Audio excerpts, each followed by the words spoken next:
দিন দশেক পেরোলেই মাঠে গড়াবে টি-20 বিশ্বকাপের নবম আসর। তাই তো ক্রিকেট বিশ্বে চলছে আলোচনা, বিশ্লেষণ আর ভবিষ্যৎবাণী। আর এর মাঝে ভারতের সাবেক ক্রিকেটার মোহাম্মদ কাইফ আর board of control for cricket in ইন্ডিয়ার সেক্রেটারি জয় শাহ জানালেন তাদের সম্ভাব্য সেমিফাইনালিস্ট, যাদের হাতে উঠতে পারে টি-20 বিশ্বকাপের এবারের শিরোপা।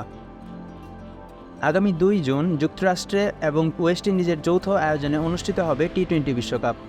সেখানে কারা খেলবেন সেমিফাইনালে সেটাই জানালেন কাইফ। তার মতে সেরা 5টি দলের মধ্যে যে কোনো 4টি দল খেলতে পারে সেমিফাইনাল। কাইফ আশা করেন ভারত, নিউজিল্যান্ড, ওয়েস্ট ইন্ডিজকে দেখা যেতে পারে এবারের সেমিফাইনালে। তবে পাকিস্তান অথবা অস্ট্রেলিয়ার মধ্যে যে কোনো একটি দল সেমিফাইনালে খেলার সম্ভাবনা রাখে।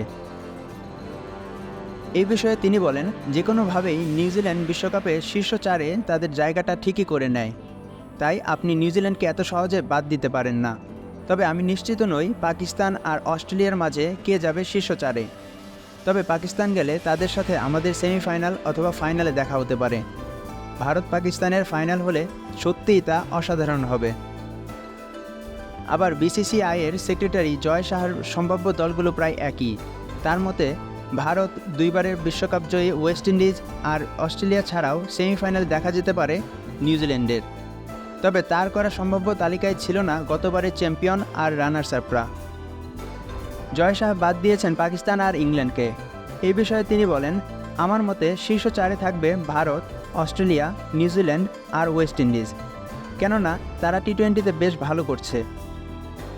ভারত সর্বশেষ আন্তর্জাতিক কোনো শিরোপার স্বাদ পেয়েছিল সেই 2013 সালে। এরপর থেকেই ভারতের ক্রিকেটে চলছে শিরোপার খরা।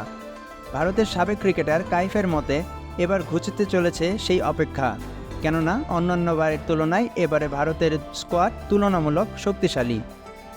তিনি বলেন, আমাদের এখন শক্তিশালী বোলিং লাইন আপ আছে।